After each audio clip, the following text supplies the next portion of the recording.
मुच्यते पूर्णस्य पूर्णमादाय पूर्णमेवावशिष्यते। ॐ शान्ति शान्ति शान्तिः। शङ्करं शङ्कराचार्यं केशवं बादरायणं सूत्रभाष्य कृतौ वन्दे भगवन्तौ पुनः पुनः। ईश्वरो गुरुरात्मेति मूर्तिभेदविभागिने व्योमवद्व्याप्तदेहाय दक्षिणामूर्तये नमः। ॐ शान्ति शान्ति शान्तिः। सर्ववेदान्त सिद्धान्त गोचरं तमगोचरं गोविन्दं परमानन्दं सद्गुरुं प्रणतोऽस्म्यहम्।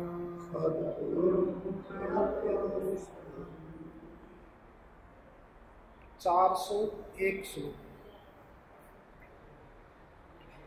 दृष्टि दर्शन दृश्यादि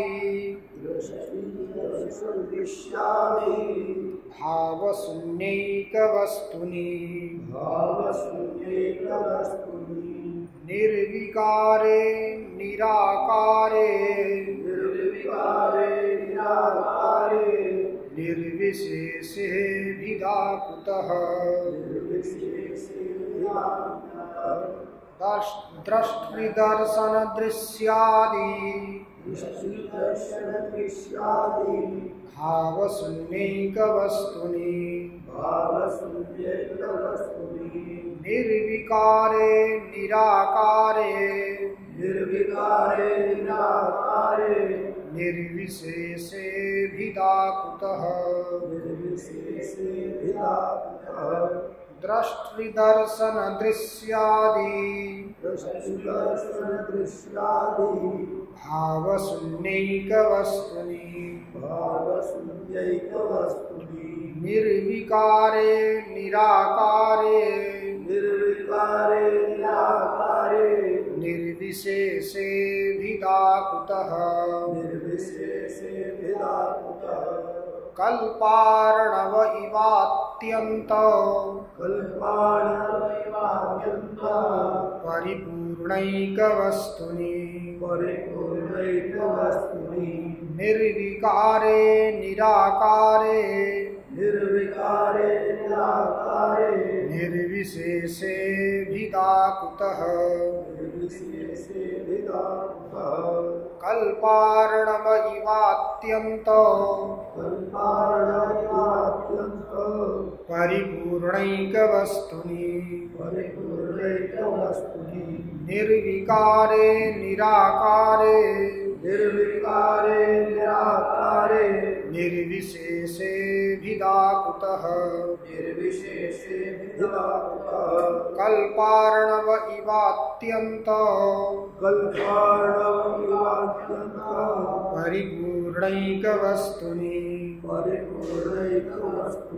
निर्विकारे निराकारे निर्विशेषे भिदाकुतः।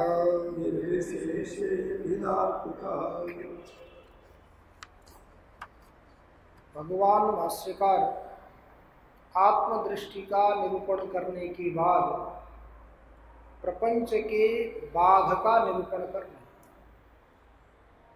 जब प्रपंचों का बाध हो जाता है अर्थात उपाधियों के द्वारा उपहित जितने भी पदार्थ हैं उन सब का बाध होता है तो अंतिम में जाकर के वो निर्विकार रहता है। जैसे प्रसंग आया था वो असत कल्पो विकल्पोयम विश्वमित्येक वस्तुनि निर्विकारे निराकारे निर्विशेषे विदा कुतः। असत कल्प है, अर्थात कल्पों का, विकल्पों का विविध रूपों से जो कल्पना की जाती है, उन कल्पनाओं का वहां जाकर के अभाव है।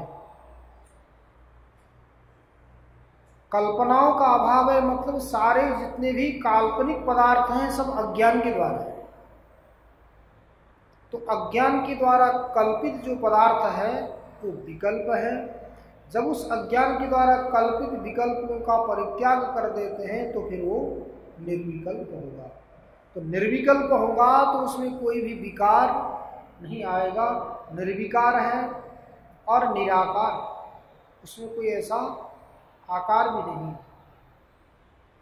आकार होता है तब उसमें विशेषताएं होती है, तब उसमें विशेषता आती है। विशेषता न होने से ये कैसा है, निर्विशेष। अब सर्वविध उपाधियों से रहित होने से वस्तु को भेद करने के लिए कई सारे साधन हैं, जैसे गुण और गुणी का भाव। गुण और गुणी भी वस्तु को भेद करते, जैसे समझ लीजिए लाल घड़ा। लाल घड़ा कहते हैं तो लाल जो रक्त क्या है, गुण, घट गुणी। अब वो रक्त जो गुण है वो घट को भिन्न कर देता है, अर्थात रक्त जो रूप है वो अन्य हरे पीले घड़ों को लाल भिन्न कर देने से लाल क्या है, विकल्प। तो गुण और गुणी ये भेद को करने वाले हैं, विशेषताएं हैं। गुण और गुणी की विशेषता भी उसमें नहीं। और अवयव और अवयवी, जैसे समझ लीजिए मिट्टी है अवयव, घड़ा है अवयवी, धागा है अवयव, कपड़ा है अवयवी। तो इसमें अवयव और अवयवी में भेद है, परंतु उसमें अवयव अवयवी को लेकर के होने वाला भेद भी नहीं है। जाति और व्यक्ति को लेकर के होने वाला भेद भी उसमें नहीं। जैसे समझ लीजिए व्यक्ति हो गया घट, घट में रहने वाली जाति हो गई घटत्व। तो घटत्व और घट में भी ये जाति और व्यक्ति में भेद है। उस निर्विकार निर्विशेष ब्रह्म में जाति और व्यक्ति को लेकर के होने वाला भेद भी नहीं है। तो जितने भी भेद संभव हो सकते हैं, गुण गुणी को लेकर के, अवयव अवयवी को लेकर के, जाति और व्यक्ति को लेकर के, ये सारे भेद वहां संभव नहीं। इसलिए वो क्या है, निर्विशेष। इसलिए कहा है दृष्टि दर्शन दृश्यादि भाव सुन्नीक वस्तुनि। दृष्टा, दर्शन और दृश्य। दृष्टा अर्थात देखने वाला व्यक्ति, प्रमाता, जीव, देखने वाला हो गया वो दृष्टा। और दर्शन, दर्शन अर्थात ज्ञान, प्रमिति, जिसको कहते हैं प्रमिति। और दृश्य, दृश्य मतलब प्रमेय, जिसका हम ज्ञान कर रहे हैं, जो विषय है वो दृश्य, देखने वाला दृष्टा है। और देखने का जो ज्ञान विशेष है, समझ लीजिए हमने किसको देखा, किसका अनुभव किया, देखने से मैंने देखा, रूप को मैंने जाना, इस प्रकार का जो ज्ञान हुआ उसका नाम है दर्शन, वो है प्रमिति। अर्थात प्रमाता, प्रमिति, प्रमेय, ये तीन होते हैं। तो प्रमाता, प्रमिति, प्रमेय, ये तीनों एकदेशस्थ होते हैं, तब जाकर के ज्ञान होता है। दृष्टा इंद्रियों के माध्यम से निकल करके विषय देश में पहुंचता है। विषय देश में पहुंच करके विषयाकार आकारित होता है, तब जाकर के उसको विषय का ज्ञान होता है। इसलिए दृष्टा, दर्शन और दृश्य, ये भाव भी जहां नहीं है, दृष्टा भाव भी नहीं है, दर्शन भाव भी नहीं है और दृश्य भाव भी नहीं। दृष्टा भाव से भी जो शून्य है, दृश्य भाव से भी जो शून्य है और दर्शन भाव से भी जो शून्य है वो कौन सा है? एक वस्तुनि, जो एक वस्तु है, अर्थात कर्तृ करण कार्य, कर्ता करण और कार्य के भेद से रहित है। कर्ता भी नहीं है, करण भी नहीं है, कर्ता भी नहीं, करण भी नहीं, तो कार्य भी नहीं है। तो कर्ता करण और कार्य के भेद से अथवा दृष्टा दर्शन और दृश्य के भेद से, सारे भेदों से वो क्या है? रहित है। क्योंकि देखिए ये सारे भेद भी कब होते हैं?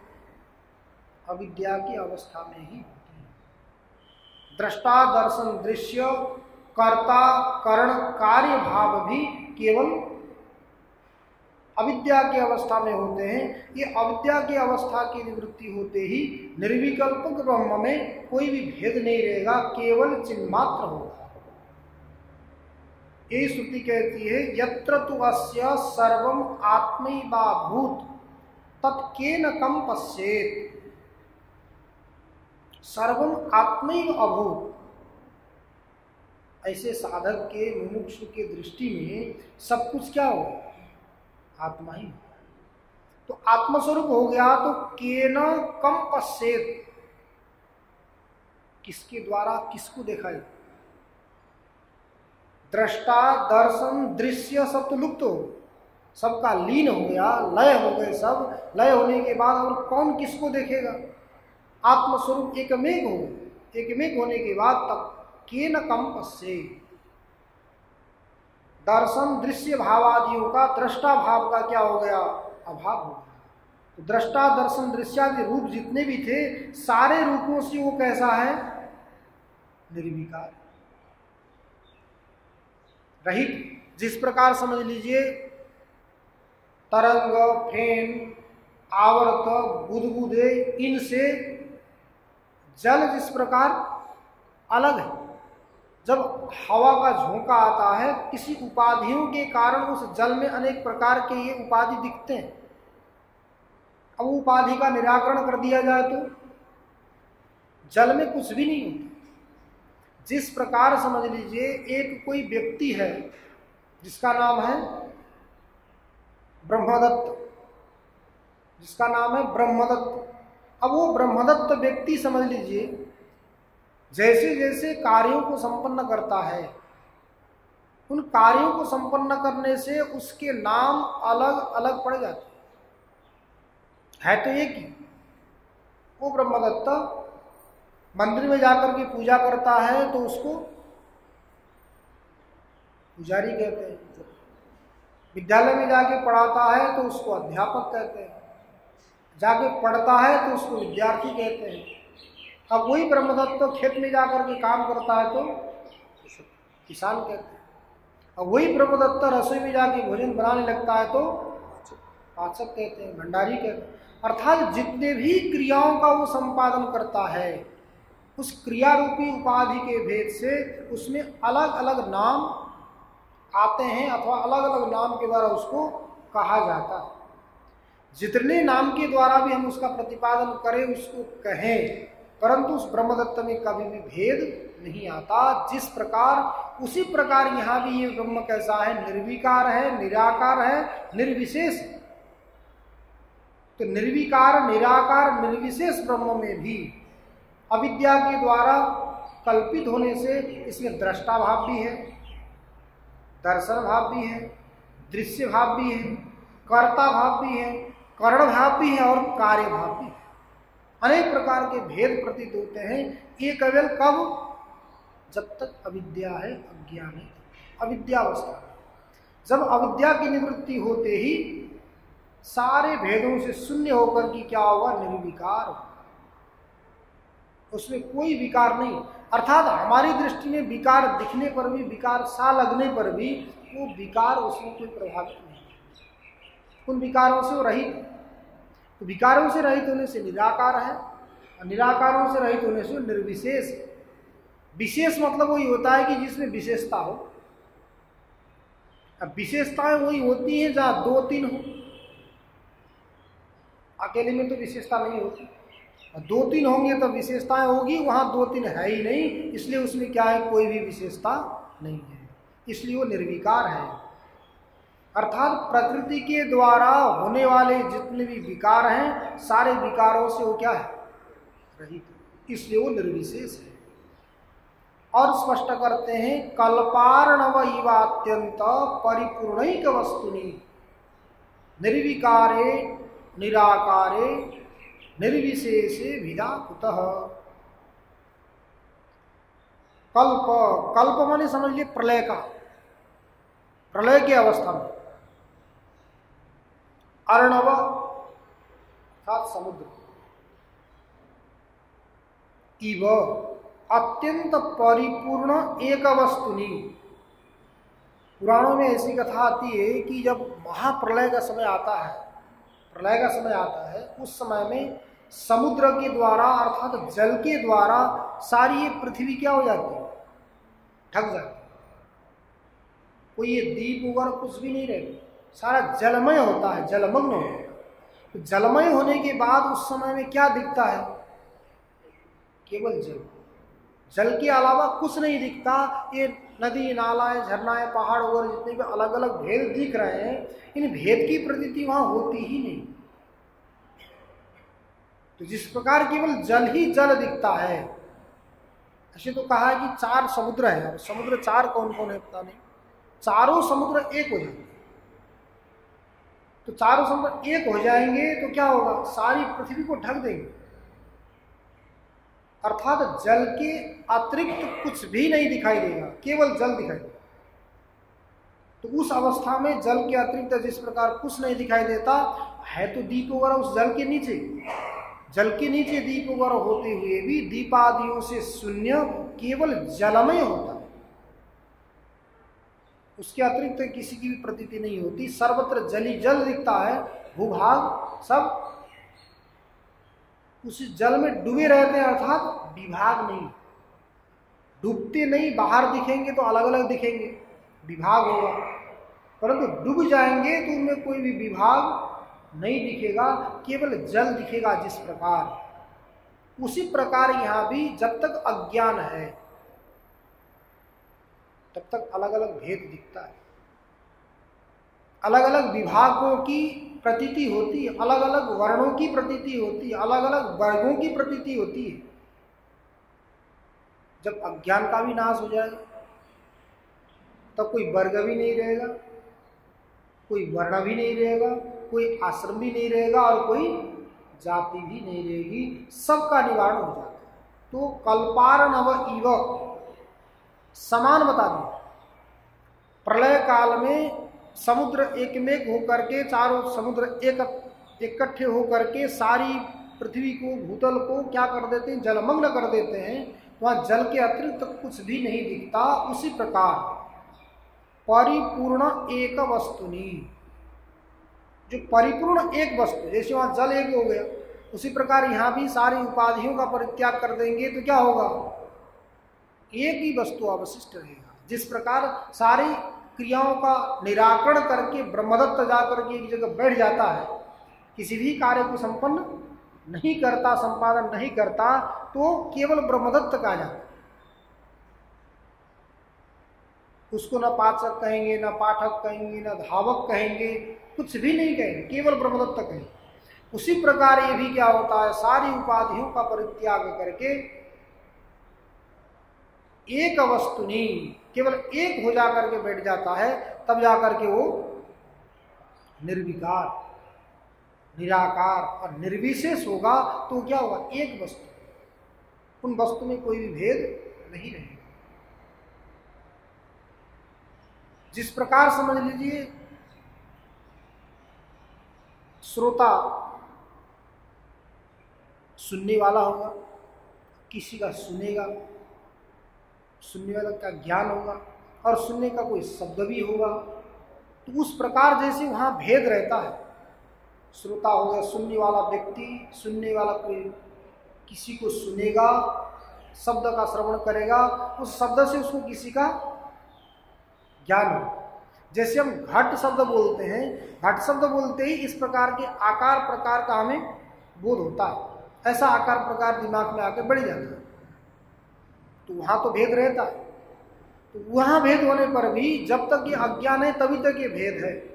तब इस अज्ञान की निवृत्ति हो जाएगी तो फिर वहाँ जाकर के कोई भेद नहीं होगा। इसलिए परिपूर्ण एक वस्तु नहीं, जब तक भेद रहेगा, अलग अलग रहेगा, तब तक वो परिपूर्ण भी नहीं होगा, अधूरा होगा। जब तक अधूरा होगा, परिपूर्ण नहीं होगा, तब तक उसमें क्रियाएं होगी। उपाधियों को लेकर के अनेक प्रकार की क्रियाएं होगी। जब वो परिपूर्ण हो जाएगा तो उसमें कोई उपाधि संबंध नहीं रहेगा। उपाधि के साथ संबंध नहीं रहेगा तो उसमें कोई भी परिवर्तन नहीं आने वाला। तो आकाश के समान वो भी क्या रहेगा? इसलिए पहले कहा था ना, आकाशवत सर्वगतश्च नित्य। आकाश के समान वो सर्वगत है, अर्थात सर्वत्र, उसका कहीं भी अभाव नहीं है। आकाश के समान कहने का मतलब आकाश से भी बढ़कर के कोई दूसरा है नहीं इस लोक में। इसलिए हमें यहाँ दृष्टांत देने के लिए आकाश का दृष्टांत देना पड़ता है। ऐसे कहा जाए तो आकाश भी नहीं है, आकाश भी व्यापक नहीं है, क्योंकि श्रुति में तो कहा है आकाश की उत्पत्ति हुई, तस्माद् वा एतस्माद् आत्मनः आकाशः सम्भूतः। आकाश से आत्मा से आकाश की उत्पत्ति हुई। तो उत्पत्ति हुई तो ये क्या हो गया? अनित्य हो गया, कार्य हो गया, परिच्छिन्न हो गया।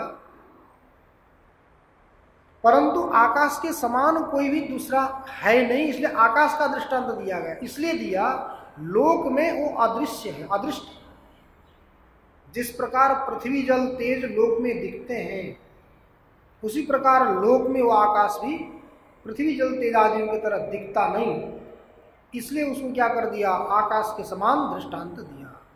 परंतु ये तो क्या है? ऐसे तो श्रुतियां कहती है ज्यायान आकाशात, आकाश से भी वो श्रेष्ठ है। ज्यायान आकाशात, आकाश से भी वो श्रेष्ठ है। अर्थात आकाश से बढ़कर के कोई इस लोक में न होने से आकाश का दृष्टांत दिया। और श्रुति कहती है पादोस्या सर्वाभूतानि त्रिपादस्यामृतं दिवि। पादोस्या सर्वाभूतानि, उस परमात्मा के 4 पाद हैं। उन 4 पादों में ये सारी जो भूत है, पृथ्वी है, किसमें है? एक पाद। पादोस्य सर्वाभूतानि, एक ही पाद में सारे भूत हैं। त्रिपादस्य अमृतम दिवि, वो त्रिपाद में तो स्वतंत्र है, शुद्ध है, वो किसी से भी संपर्क नहीं है। अर्थात उस त्रिपाद के समान तो कोई दूसरा मिलेगा। और एक पाद में सारा विश्व ब्रह्मांड उसका भरा हुआ, सारे भूत हैं, तो सारे भूतों में आकाश भी तो आ गया। आकाश भी उसी के एक पाद में है। तो पादस्य सर्वाभूतानि त्रिपादस्या अमृतं दिवि। अमृत त्रिपाद, त्रिपाद में अपने में वो शुद्ध है। इसलिए क्या सिद्ध होता है कि ये निरूपम है, इसकी उपमा किसी से भी नहीं दी जाती। इसलिए कहा है यो वै भूमा तत्सुखम, जो कहा भूम तत्व है, व्यापक तत्व है। निरूपम भूम है, व्यापक तत्व है। परमात्मा एक वस्तु है, तो यहाँ एक परिपूर्णिक वस्तु में ये निरूपम भूम तत्व, सर्वविध उपाधियों से रहित जो व्यापक तत्व, वही परमात्मा तत्व है। क्या? एक वस्तु। अब वो कैसा है? तो निर्विकारे निराकारे निर्विशेषे निराकृतः। जो निर्विकार है, निराकार है, इसमें कभी भी कहीं भी जाकर के भेद संभव नहीं हो सकता। इसलिए क्या करना? धीरे धीरे धीरे धीरे जितने भी उपाधि हैं, प्रपंच हैं, इन प्रपंचों का निराश करते चलेंगे तो परिपूर्ण एक वस्तु ही अवशिष्ट रहेगा। सर्व वेदांत सिद्धांत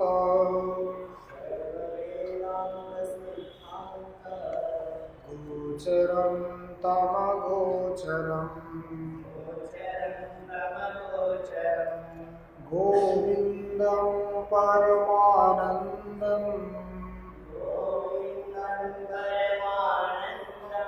सद्गुरुं प्रणतोऽस्म्यहम्।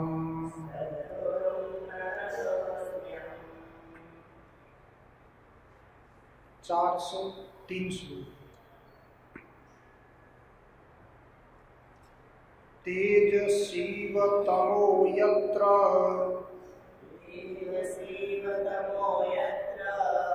विलीनं भ्रांति कारणम् अद्वितीये परे तत्त्वे निर्विशेषे भिदाकुतः तेजसीव तमो यत्र विलीनं भ्रांति कारणम् अद्वितीये परे तत्त्वे निर्विशेषे भिदाकुतः तेजसीव तमो यत्र विलीनं भ्रांति कारणम् अद्वितीये परे तत्त्वे निर्विशेषे भिदाकुतः एकात्मके परे तत्त्वे भेदवार्ता कथं भवेत् सुसुप्तौ सुखमात्रायां भेदः केनावलोकितः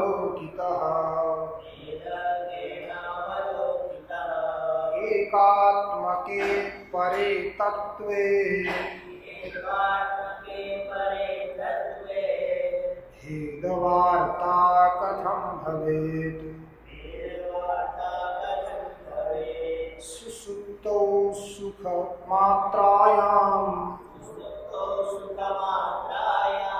भेदः केनावलोकितः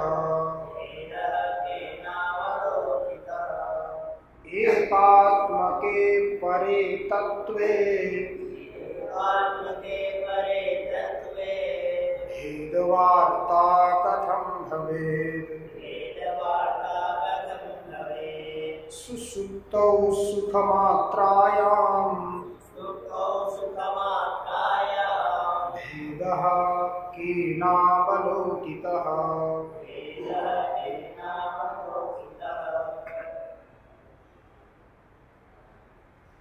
403 श्लोक चल रहा है। भगवान भाष्यकार ने आत्मदृष्टि का निरूपण करने के बाद प्रपंच के बाध का निरूपण कर रहे हैं। प्रपंच जिस प्रकार जल में तरंग है, जल में फेन है, जल में आवर्त है, जल में बुदबुदे हैं, ये सब तरंग, फेन, आवर्त और बुदबुदे जल के अतिरिक्त कुछ नहीं है। जल को हम जल के बारे में यदि विचार करते हैं तो उसमें न बुदबुदे दिखेंगे, न आवर्त दिखेगा, न फेन दिखेगा, न तरंग। केवल जल में आरोपित उपाधियों के कारण हवा वगैरह चलने से अनेक प्रकार की उपाधियों से वो उपाहित हैं। जिस प्रकार उसी प्रकार शरीर, इंद्रिय, मन, बुद्धि, अहंकार, इनमें हम जो अहम अहम की बुद्धि कर रहे हैं, अहम अहम की प्रतीति हो रही है, ये भी सब आत्मा में आरोपित है। जब तक आत्म तत्व का साक्षात्कार नहीं होता तब तक हमें शरीर, इंद्रिय, मन, बुद्धि में ही आत्मा की प्रतीति होती है। जब आत्म तत्व के साक्षात्कार होते ही ये सारे अपने आप नष्ट हो जाते हैं। जैसे समझ लीजिए प्रकाश के आ जाने पर अंधकार स्वयं भग जाता है। अंधकार को भगाने के लिए अलग से परिश्रम करना नहीं पड़ता, प्रकाश को लाने के लिए प्रयत्न करना होता है। उसी प्रकार आत्म तत्व के साक्षात्कार करने के बाद जितने भी अध्यासित हुए पदार्थ हैं, आरोपित हुए पदार्थ हैं, उनका अपने आप निराकरण हो जाता है। वो कब होगा? तो जब चित्त को हम उस पर ब्रह्म में लीन करेंगे। समाहितायाम सचित्त वृत्तौ परात्मनि ब्रह्मणि निर्विकल्पे न दृश्यते कश्चिदयं विकल्पः प्रजल्प मात्र परिशिष्यते ततः। जब हमारी चित्त वृत्तियों को उस परात्मा ब्रह्म में निर्विकल्प में ले जाकर के समाहित कर देते हैं तो न दृश्यते कश्चिदयं विकल्पः। समझ लें कि हम लोग प्रत्येक दिन सुषुप्ति अवस्था में जाते हैं। तो सुषुप्ति अवस्था में जाते हैं तो उसमें कोई भी विकल्प हमें नहीं भासते, केवल हम आनंद की अनुभूति करते हैं। उसी प्रकार उस पर ब्रह्म में निर्विकल्प में चित्त के समाहित होने के बाद कोई भी विकल्प रहता नहीं। केवल व्यवहार के लिए वो दिखता है कि विकल्प है, व्यवहारिक काल में वो विकल्प हमें प्रतीत होता है, नहीं तो उसमें कोई भी विकल्प नहीं है। इसलिए सारा जितना भी विकल्प दिखाई देता है ये सब है असत कल्प। असत कल्प अर्थात असत के समान। जैसे असत है, समझ लीजिए ख पुष्प, आकाश में कमल, बंध्या पुत्र, शस्त्रशृंग खरगोश का सींग, कछुए के रोम, चूहे के सींग, ये सब क्या है? असत, असंभव। तो जिस प्रकार बंध्या पुत्र, ख पुष्प, शस्त्रशृंग ये असत हैं, असंभव है, उसी प्रकार ये सारा विकल्प भी क्या है? असत। अब वो कब असत प्रतीत होगा? जब हमें निर्विकार, निराकार, निर्विशेष ब्रह्म का बोध होगा। जब तक बोध नहीं होगा तब तक तो फिर अलग अलग हमें प्रतीत होते हैं, हमारे अनुभव में आते हैं। जब उसका अनुभव हो जाएगा तो फिर जाकर के दृष्टा भी नहीं रहेगा, दृश्य भी नहीं रहेगा, दर्शन भी नहीं रहेगा, देखने वाला व्यक्ति भी नहीं होगा, और जिसको हम देख रहे हैं वो देखने का विषय भी नहीं रहेगा, और उसका ज्ञान भी नहीं रहेगा। अर्थात प्रमाण, प्रमिति और प्रमेय सबका वहां जाकर के अभाव होगा। न कोई कर्ता होगा, न कोई कारण होगा, न कहीं कार्य होगा। कर्ता करण कार्य का सबका वहां जाकर के अभाव होगा। जब अधिष्ठानभूत तत्व का साक्षात्कार कर लेते हैं तब। जैसे कल प्रसंग आया था, जिस प्रकार प्रलय के समय में चारों समुद्र इकट्ठे हो जाते हैं, एक साथ होकर के सारी हमारी जो पृथ्वी है, द्वीप वगैरह है, ये सारे जलमय हो जाते हैं। जल के अतिरिक्त कुछ नहीं दिखता। अब जल के अतिरिक्त कुछ नहीं दिखता मतलब उसमें एक भूभाग जो है ही नहीं। इसकी बात नहीं, भूभाग क्या हो गए? उसमें ढक गए जल के कारण। अभी जल अधिक होने से भूभाग की प्रतीति हमें नहीं हो रही है, ढक रहे हैं, तो केवल जल दिखता है। उसी प्रकार उस परम तत्व के साक्षात्कार करने के बाद, पूर्ण एक वस्तु के साक्षात्कार करने के बाद कोई भी दिखता नहीं। दिखने पर भी समझ लीजिए हमें सर्वत्र उसी आत्म तत्व का ही बोध होता है। सब जगह आत्मा की दृष्टि होती है। जिस प्रकार समझ लीजिए कपड़े को हम कहीं भी देखते हैं तो विचार करने वाला व्यक्ति कपड़ा नहीं दिखेगा, धागा दिखेगा। के धागा। घड़ा जो सामने आएगा तो विचारक उसको घट को घट नहीं देखेगा, वो मिट्टी समझ लेगा। वैसे ही ये सारा विश्व ब्रह्मांड दिखने पर भी विचारक क्या दिखता है? सब आत्मा ही दिखता है, उसके अतिरिक्त कुछ नहीं दिखता, क्योंकि वो आत्म तत्व व्यापक है। इसलिए कहा था पादोस्य सर्वाभूतानि त्रिपादस्या मृतं दिवि। एक पाद में परमात्मा के एक पाद में सारा विश्व ब्रह्मांड स्थित है। अब वो त्रिपाद क्या है? अमृत स्वरूप, अर्थात सारे विश्व ब्रह्मांड एक भाग में है और 3 भाग उसका क्या है? शुद्ध बचा हुआ। इतना व्यापक, ऐसे व्यापक तत्व के साक्षात्कार करने के लिए हमें क्या चाहिए? सत्संगति की आवश्यकता चाहिए। उस तत्व के साक्षात्कार करने के लिए सत्संग चाहिए, और सत्संग कराएगा तो सत्संग कराने के लिए सदगुरु की आवश्यकता होती है। सदगुरु के बिना सत्संग संभव नहीं, सत्संग के बिना सत तत्व का ज्ञान संभव नहीं। जब तक सत तत्व का ज्ञान संभव नहीं होता तब तक सुख की अनुभूति संभव नहीं, और जब तक सुख की अनुभूति नहीं होगी तब तक शांति नहीं मिलेगी। तो अशांति होंगे तो अशांतस्य कुतु सुखम, उसको सुख नहीं मिलेगा।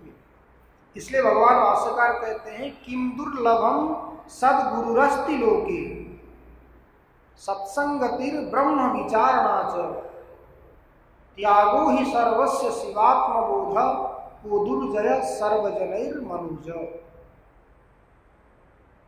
किम दुर्लभम, इस संसार में दुर्लभ क्या है? सत्संग दुर्लभ है। दुर्लभ अर्थात दुख से जो प्राप्त हो सकता है। एक तो है असंभव, दूसरा है दुर्लभ। असंभव मतलब कभी भी संभव न हो, अब दुर्लभ मतलब दुखेन लभ्य, दुख पूर्वक, अर्थात कई जन्म जन्मांतर के पुण्य पुंज एकत्र होते हैं तभी जाकर के जो प्राप्त होता है उसको बोलते हैं दुर्लभ। वो कितने हैं तो भगवान भाष्यकार करते हैं बहुत है। एक तो सद्गुरु दुर्लभ है, गुरु तो बहुत मिलेंगे परंतु सद्गुरु नहीं मिलेंगे। अब गुरु का मतलब क्या है? जो हित का उपदेश करे, प्रिय का उपदेश न करे, हित का उपदेश करे। प्रिय के उपदेश करने वाला तो शत्रु है। जो मरीज है, बीमार समझ लीजिए, उसको डॉक्टर प्रिय के बारे में चर्चा करने लगे, उसको क्या खाना अच्छा लगता है, क्या पीना अच्छा लगता है, उसके बारे में चर्चा करने लगे तो उस बीमार के लिए, मरीज के लिए डॉक्टर क्या हो गया? शत्रु। और उसको क्या अच्छा लगता है ये विचार न करके किससे इसको फायदा है, किससे इसको आराम मिलेगा, इसके बारे में चर्चा करता है, तो वो क्या है? डॉक्टर। बीमार के अनुकूल बात करने लग गया तो हो गया। उसी प्रकार गुरु भी, अध्यापक भी छात्रों के अनुकूल बात करने लगेगा तो फिर हो गया। तो अध्यापक को भी क्या करना चाहिए? छात्रों को किस प्रकार से हित होता है, छात्रों को क्या प्रिय लगता है, ऐसा नहीं। प्रिय बोलेंगे तो उसको न पढ़ना प्रिय लगता है, पढ़ना ना पड़े। वैसे ही गुरु को भी शिष्य के बारे में ये नहीं सोचना कि उसको क्या प्रिय लगता है। प्रियता के बारे में सोचने लगेंगे तो फिर वो ऐसा ही रहेगा। इसलिए सत गुरु अर्थात हितोपदेष्टा, हित का उपदेश करने वाला। गुरु तो हित का उपदेश करेगा, शिष्य कैसा होना चाहिए? गुरु भक्त होना चाहिए। शिष्यस्तु कोयस्तु गुरु भक्त एवं, जो गुरु भक्त होगा अर्थात गुरु के द्वारा उपदेश किए गए वेदांत वाक्यों में श्रद्धा रखने वाला होगा। गुरु उपदिष्ट वेदांत वाक्येषु विश्वास श्रद्धा, जो श्रद्धावान होगा वही शिष्य बन सकता। इसलिए किम दुर्लभम सद्गुरुरस्ति लोके, इस लोक में, संसार में एक चीज दुर्लभ क्या है? सद्गुरु। गुकारः अंधकारस्यात् रुकारः तेज उच्यते। गुरु में जो गु और रु है, गु का अर्थ है अंधकार, रु का अर्थ है तेज। अंधकार से तेज की ओर जो ले जावे, अंधकार से प्रकाश की ओर जो ले जावे, अर्थात अज्ञान से ज्ञान मार्ग में जो ले जावे, वो क्या है? तो ऐसे जो गुरु इस संसार में क्या है? दुर्लभ। तो किम दुर्लभम सद्गुरुरस्ति लोके, सत्संगति, सत्संगति भी दुर्लभ है। अब लोग सत्संगति कथय किम न करोति पुंसाम, जो सत्संगति है व्यक्ति को कहां से कब क्या नहीं कर देते, सोच नहीं सकते। अब वही कुसंगति होगी तो वो भी क्या कर देगी, कोई बताया नहीं जा सकता। सत्संगति हो तो भी वो कहां से कहां बढ़ जाएगा, कोई कहा नहीं जा सकता। एक ही है, समझ लीजिए, एक ही घर के संतान है, एक ही माता पिता के संतान है। कोई सत्संगी हो जाता है तो अच्छा बन जाता है, कोई कुसंगी होता है तो खराब बन जाता है। यही कथा आती है ना कि किसी नगर के कोई राजा थे, उनकी ये इच्छा होती थी कि हमारे नगर में जितने भी व्यापारी हैं, किसान हैं, जो कोई भी जो अपना अपना काम करते हैं और उनके वस्तु जो होते हैं वो सारे बिकने चाहिए। यदि वस्तु नहीं बिकेंगे तो उनका व्यवहार नहीं चलेगा।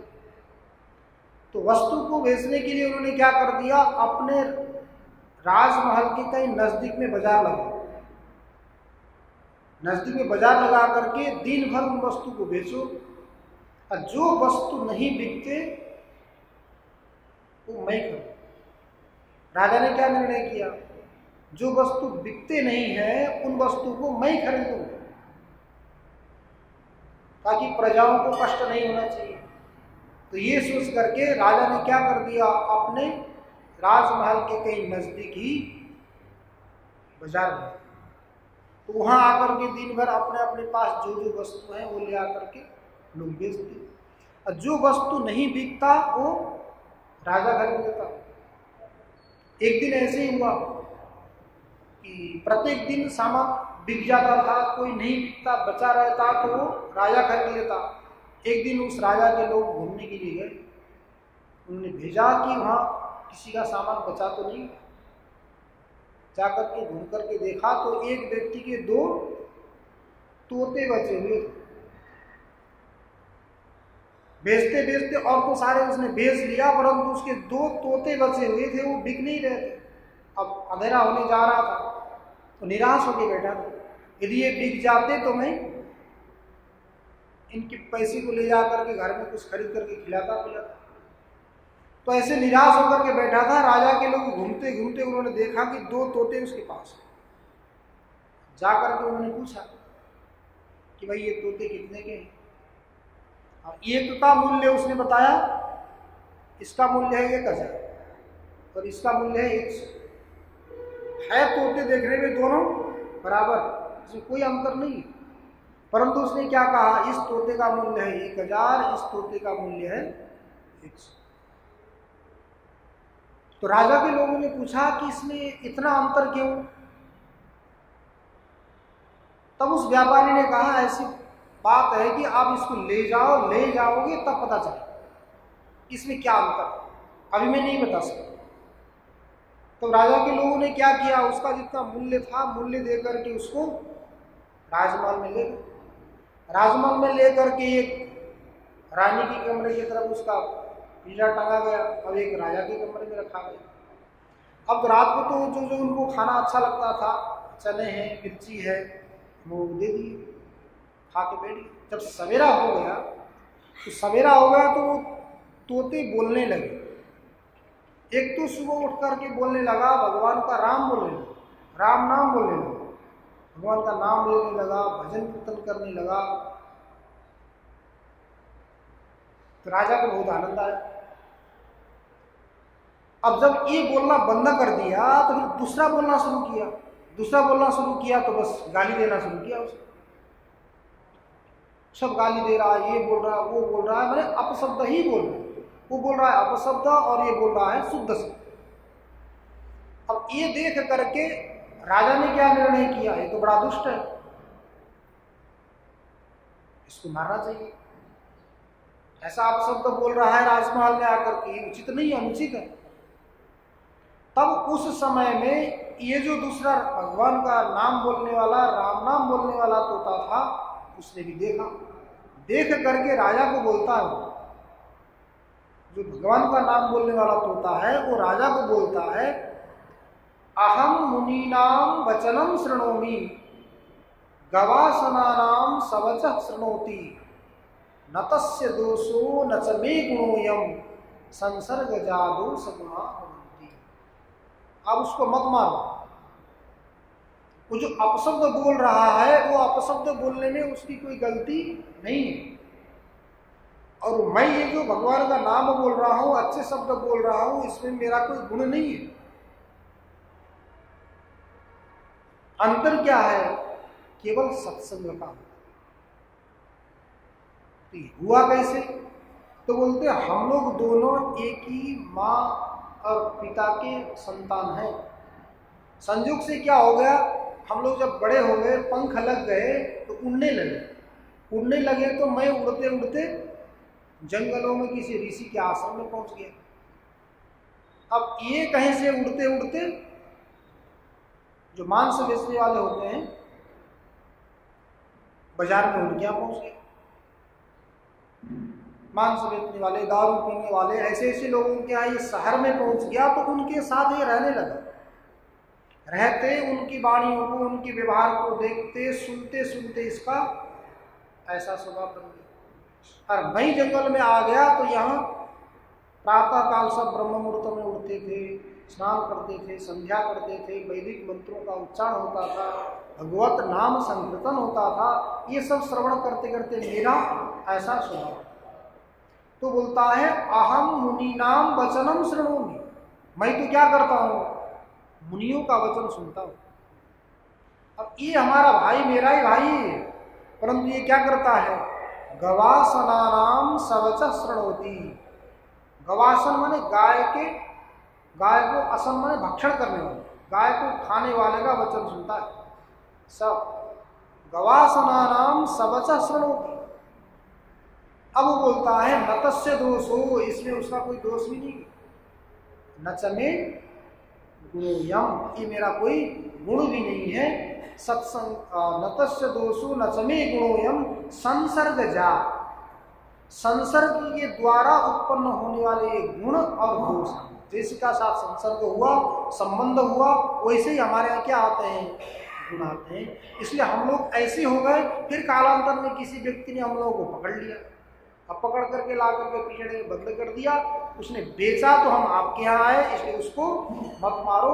उसको भी आप ठीक कर सकते हो, उसका भी सुधार हो सकता है। तो सत्संगति हो गई तो वही व्यक्ति है, उसी का भाई ऐसा बन गया।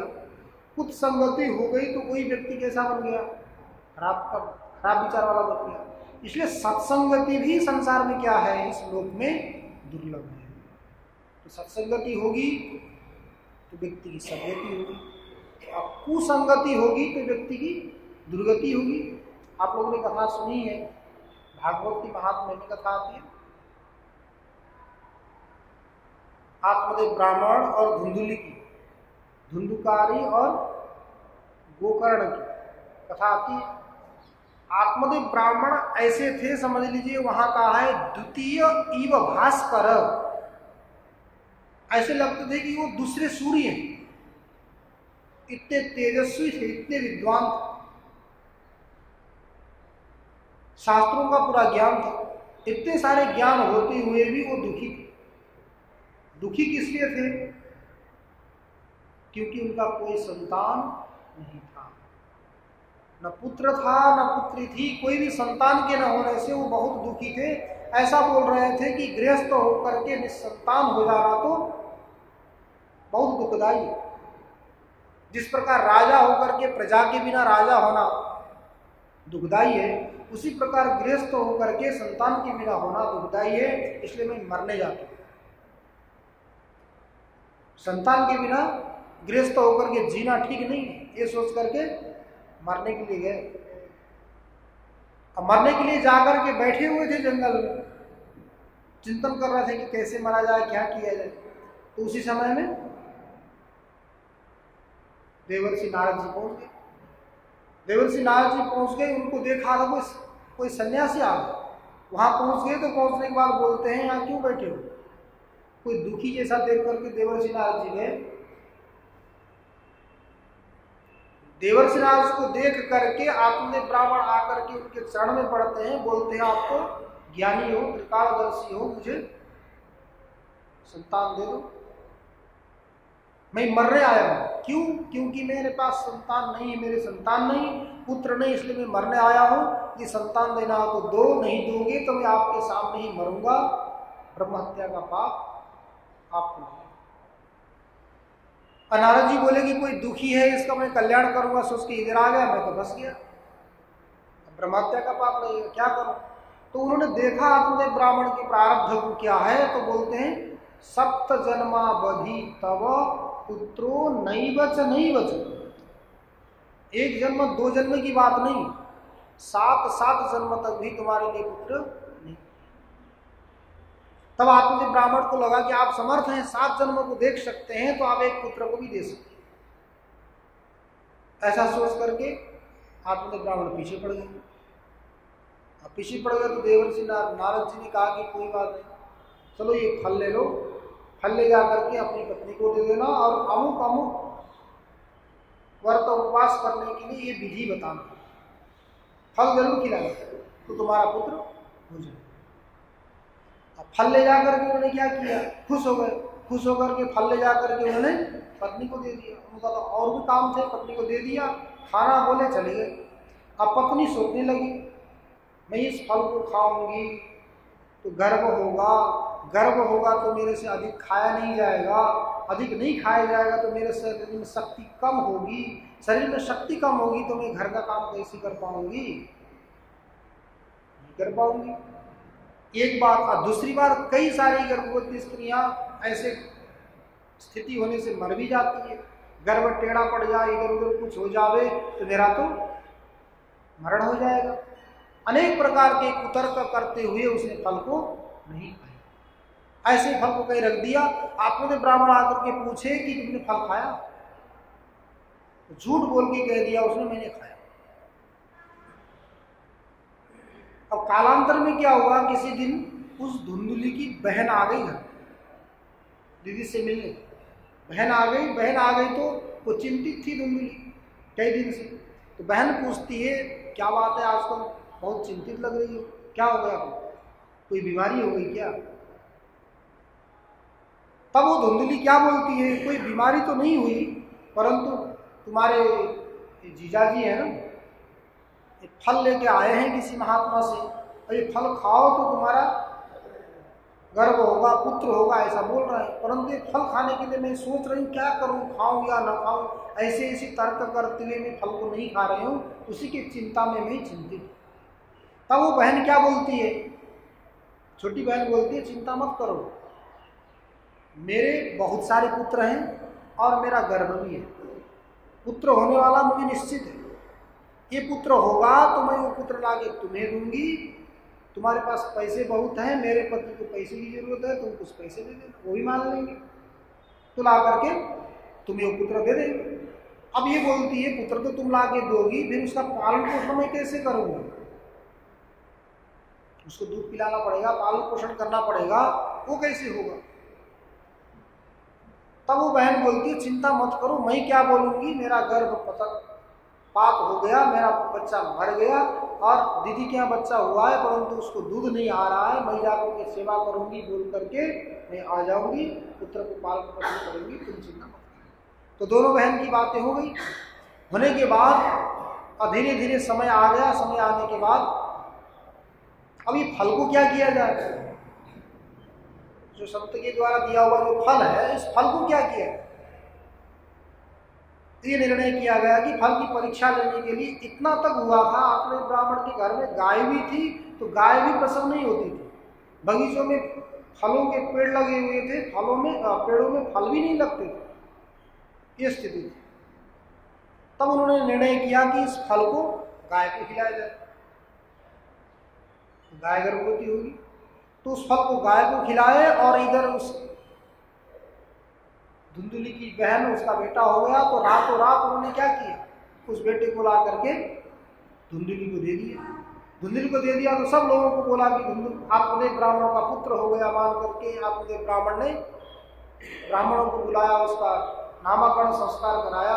नामकरण संस्कार कराते समय ब्राह्मणों ने तो और कुछ नाम रखना चाहा था, आपने ब्राह्मण और कुछ नाम रखना चाह रहे, परंतु धुंधुली क्या बोलती है, अरे मेरा बेटा है, इसका नाम तो वही रखूंगी, मैं धुंधुली तो मेरा बेटा धुंधुकारी, इसका नाम रखेंगे धुंधुकारी रख। अब उधर दैव संयोग से क्या हो गया, देखिए फल गाय को खिलाया था, उस गाय ने भी एक बालक का जन्म दिया। वो कैसा था, गाय के जैसे कान होते हैं वैसे उसके कान थे, इसलिए उसका नाम रख दिया गोकर्ण, गाय के कान। और धीरे धीरे होते होते समझ लीजिए समय के अनुसार वो बड़े होते गए। गोकर्ण पंडितो ज्ञानी धुंधुकारी महाफल। गोकर्ण तो क्या हो गए, महान विद्वान हो गए, परंतु धुंधुकारी क्या हो गए, खल दुष्ट हो। और धीरे धीरे माता पिताओं को कष्ट देने लगा, सताने लगा। आत्मदेव ब्राह्मण बहुत चिंतित हुए, बहुत परेशान हुए। परेशान होकर के वो पहले भी मरने गए थे। आत्मदेव ब्राह्मण पहले भी मरने गए थे, क्यों, क्योंकि संतान नहीं थे इसलिए। अब भी आत्मदेव ब्राह्मण मरने जा रहे हैं, क्यों, क्यों संतान है, क्यों संतान है। ऐसे होने से तो न होना अच्छा था, ये सोच करके आत्मदेव ब्राह्मण मरने जा रहे थे। उसी समय में क्या हुआ, गोकर्ण को पता चला। गोकर्ण को पता चला तो उन्होंने क्या कहा, देहिस्थिमां सरुधिरे भीमतिं त्यजत्वं जाया सुतादिषु सदा ममतां विमुञ्च पश्यानिशं जगदिदं क्षणभङ्गनिष्ठं वैराग्य राग रसिको भवभक्तिनिष्ठ। पिताजी, देह अस्थि मांस रक्त इत्यादि के द्वारा बना हुआ ये शरीर है, इसमें जो अहमता है, ममता है, इसका आप त्याग करो। ये मेरे पुत्र है, ये मेरी पत्नी है, ये मेरा घर है, संपत्ति है, ये जो अभिमान आपके अंदर पड़ा हुआ है ना, यही अभिमान ही आपको मरने ले जा रहा है। देहेस्ति मांस रुधिरे अभिमतिं त्यज। कहाँ, जाया सुतादिषु सदा। जाया पत्नी में, सुत पुत्र में, आदि से संपत्तियों में जो जाया सुतादिषु सदा ममतां विमुञ्च, उनमें जो आपकी ममता है, मोह है, उसको आप क्या करो, त्याग करो। पश्या निशम, अनिशम, अहर निशम, आप क्या देखिए, ये सारी संपत्ति जितने भी हैं जिनमें हम अहमता ममता करके बैठे हैं, क्षणभंग निष्ठम, प्रत्येक क्षण में नष्ट होने वाले, क्षण क्षण में नष्ट होते हैं, परिवर्तन होते रहते हैं, कब किसके होंगे कोई कहा नहीं जाए। पश्यानिशम जगदिदं क्षणभंग निष्ठम वैराग्य राग रसिको भव भक्तिनिष्ठो भव।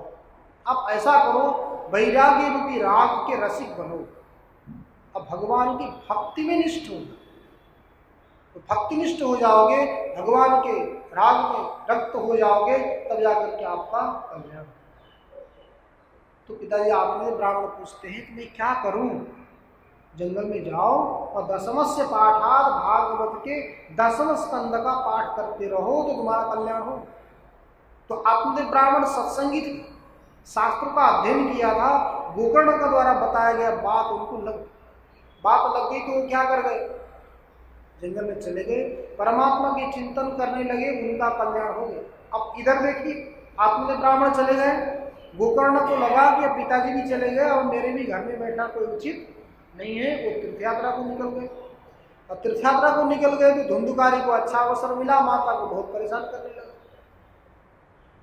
और उसका गलत आदत खाने का पीने का बहुत सारा था, तो माँ को बोलता था मुझे पैसे दो, पैसे दो। जब तक था तब तक तो माता जी ने दिया, अब है नहीं तो धुंधली क्या करती, कुछ नहीं है मेरे पास। अब माता जी को ताड़ना करने लगा, मारने लगा, पिटने लगा, बहुत परेशान करता, तुम्हारे पास है तुम नहीं दे रही। अब उस पुत्र की ताड़ना से इतनी दुखी हुई कि एक दिन रात को जाकर के क्या कर गई, कुएं में गिर गई। कुएं में गिर करके क्या हो गई, मर गई। अब देखिए, यदि धुंधुली भी सत्संगी होती, सत्शास्त्रों का ज्ञान होता, तो इसका भी कल्याण होता, कोई दूसरा उपाय सोचता। अब गोकर्ण जी जब आत्मदेव ब्राह्मण को सुना रहे थे तब तो ये भी तो सुन रही थी होगी, परंतु उसको कोई असर नहीं हुआ। वो जाकर के कुएं में गिर के मर गई। और आत्मदेव ब्राह्मण सत्संगी थे, इसलिए गोकर्ण की बात को उनके ऊपर प्रभाव पड़ गया, वो जाकर के परमात्मा के चिंतन करने लगे, उनका कल्याण। तो सत्संग और कुसंग का इतना अंतर होता है, इसलिए सत्संग को क्या कहा है, दुर्लभ। तो किम दुर्लभम सद्गुरुरस्ति लोके सत्संगतिर ब्रह्म विचारणा। सद्गुरु भी संसार में दुर्लभ है, सत्संगति भी संसार में दुर्लभ है, और ब्रह्म विचारणा, ब्रह्म का विचार अर्थात आत्मा और अनात्मा के बारे में विचार करना, ये भी अत्यंत दुर्लभ है। आत्मा अनात्मा के बारे में विचार होता ही नहीं। विचार को छोड़िए, पहले तो ऐसे ऐसे लोग हैं कि आत्मा अनात्मा में होता है क्या, ये भी पता ही नहीं है। पहले पता ही नहीं है, कुछ सामान्य ज्ञान हो तब उस विशेष के बारे में हम चर्चा करेंगे, सामान्य का ही ज्ञान नहीं है तो विशेष में कैसे जाए। तो ब्रह्म विचारणा, ब्रह्म का विचार भी क्या है, अत्यंत दुर्लभ। त्यागो ही सर्वस्य, सर्वस्य त्याग दुर्लभ, सबका त्याग करना भी दुर्लभ। सबका क्या, कुछ किंचित का भी नहीं होता। थोड़ा सा कोई भी पदार्थ हो, समझिए फूटा हो, फटा हो, तो भी उसका त्याग नहीं होता। तो सर्वस्य त्याग, सबका त्याग कैसे संभव हो सकता, नहीं हो सकता, इसलिए वो भी क्या है, दुर्लभ। त्यागो ही सर्वस्य शिवात्म बोध, शिव तत्व का, आत्म तत्व का बोध करना भी अत्यंत दुर्लभ है। तो भगवान भाष्यकार ने इतनी चीजों को दुर्लभ कहा। सबसे पहले सद्गुरु दुर्लभ है, दूसरे नंबर में सत्संगति दुर्लभ है, तीसरे नंबर में ब्रह्म विचारणा, ब्रह्म तत्व के बारे में विचार करना, ये दुर्लभ है, और चौथी बात सर्वस्य त्याग, सब वस्तुओं का त्याग करना, ये भी दुर्लभ है, और पांचवा है शिवात्म बोध, शिव तत्व का बोध करना, ये अत्यंत क्या है, दुर्लभ। बहुत कठिनता के बाद, बहुत परिश्रम करने के बाद ये चीज लब्ध होते हैं। और एक चीज बताते हैं, को दुर्जय, दुर्जय मतलब जय करना, जो अत्यंत कठिन क्या है। तो को दुर्जय सर्वजनैर मनोज, मनोज मतलब कामदेव, काम, इच्छा, काम के ऊपर विजय प्राप्त करना, काम को जीतना, सर्वजनैर मनोज, तो दुर्जय, सारे मनुष्यों के लिए उसका त्याग करना, उसको जीतना बहुत कठिन है। इसलिए क्या करना, यदि ब्रह्म तत्व के साक्षात्कार करना, सर्वस्व के त्याग करने की यदि इच्छा हो, तो क्या करना पड़ेगा, ब्रह्म विचारणा, ब्रह्म में विचार करना, ब्रह्म का विचार करना। उस ब्रह्म तत्व का विचार करेंगे तो ब्रह्म तत्व क्या है, प्रकाश स्वरूप। तो प्रकाश स्वरूप होने से ये अज्ञान रूपी जो अंधकार है उसको क्या कर देगा, नष्ट कर देगा। इसलिए भगवान भाष्यकार ने यहाँ 403 श्लोक में कहा है, तेज शिव तमो यत्र विलीनम भांति कारणम अद्वितीये परे तत्वे निर्विशेषे विधातुतः। तेजसीव तमो यत्र, तमः अर्थात अज्ञानम, अंधकार। कब तक ये रहता है, जब तक तेज नहीं आएगा तब तक रहता है। तेजसी इव, तमो यत्र विलीनम, तेज के आने पर जिस प्रकार अंधकार अज्ञान विलीन हो जाता है,